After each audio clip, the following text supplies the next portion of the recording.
Hey everyone, welcome back to the channel. Today we are talking about direct seeding versus transplanting seedlings. Direct seeding is ideal for fast-growing, hardy plants that don't transplant well, while starting in cell trays is beneficial for plants that need a longer growing season. Both techniques have their advantages and their challenges. So let's get into each one and decide which is best for you, your garden, and what you intend to be planting. First, let's get into direct seeding. What is direct seeding? Direct seeding involves planting seeds directly into the garden soil where they will grow into full maturity. This method is straightforward and basically mimics how plants grow in the wild.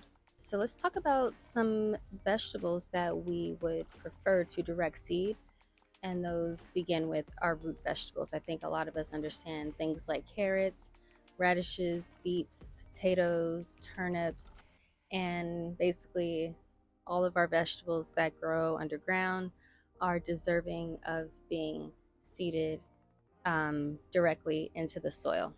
We also have our legumes. Both bush and pole beans are fast growers that prefer direct seeding. Direct seeding helps peas establish quickly and climb their supports effectively. Leafy greens also prefer to be direct seeded. Think about spinach, arugula, lettuce. Another group that prefers direct seeding is squashes and melons. Zucchini, cucumbers, pumpkins, and all of those different vegetables prefer direct seeding because it ensures stronger plants in the warmer soil, because a lot of those are grown in the spring and summer.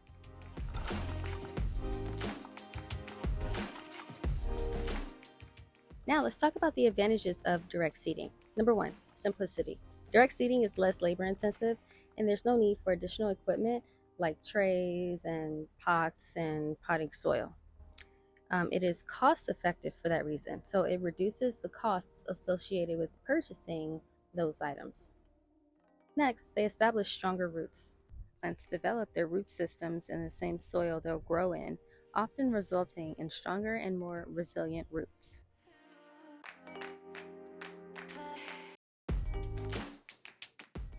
Okay, now let's talk about the challenges of direct seeding. What are those?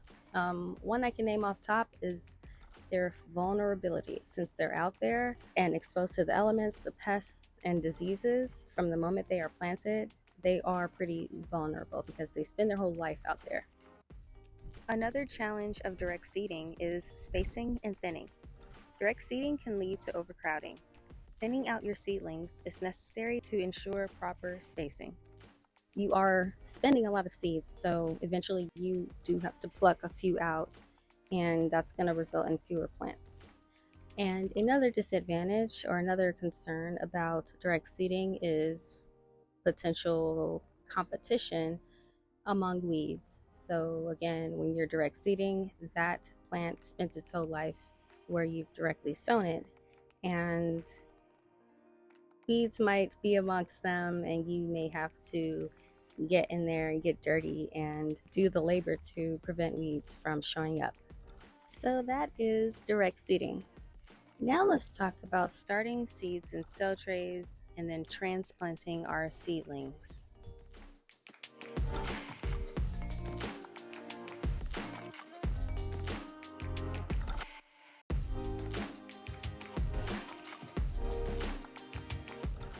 Cell trays are the small compartmentalized containers where seeds are started indoors, usually, or in any controlled environment before being transplanted out into the garden.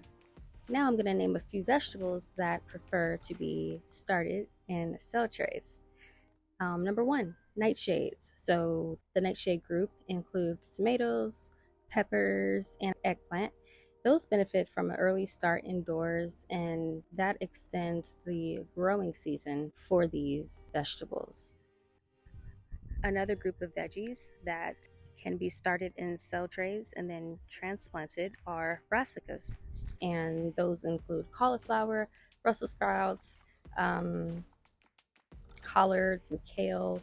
They require a longer season, so it's great to get them started indoors. Another group that I would say do well starting in cell trays are, onions. Onions, leeks. They benefit from an early start, just like the other two groups that I previously mentioned, and they prefer that warm, controlled environment to get started and germinate, basically.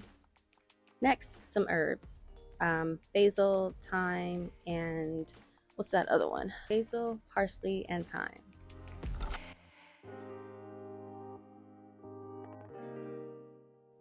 Now let's name some advantages of transplanting our seedlings. Number one, the controlled environment. Starting seeds in a controlled environment with, temperature, humidity, and light all specified to a certain degree provides the proper conditions for germination. So that's number one benefit. Number two, they get protection. These young plants are protected from pests, diseases, and harsh weather conditions during this vulnerable state. Another advantage of using transplants is having an extended growing season. Seeds can be started earlier indoors, giving plants a head start before the outdoor growing season begins.